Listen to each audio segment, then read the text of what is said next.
વિરમગામ તાલુકાના નળકાંઠાના શાહપુર ગામ પાસે પરિણીત મહિલાને છરી બતાવીને છેડતી કરતા નળ સરોવર પોલીસ મથકમાં 2 શખ્સો સામે ફરિયાદ નોંધાઈ।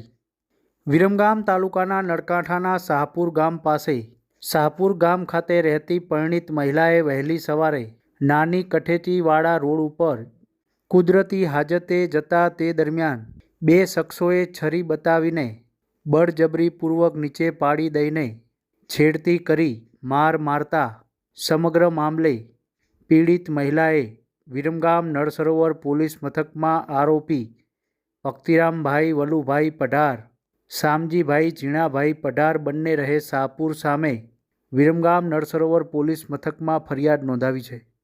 નળ સરોવર પોલીસે ગુનો નોંધીને વધુ તપાસ હાથ ધરી છે।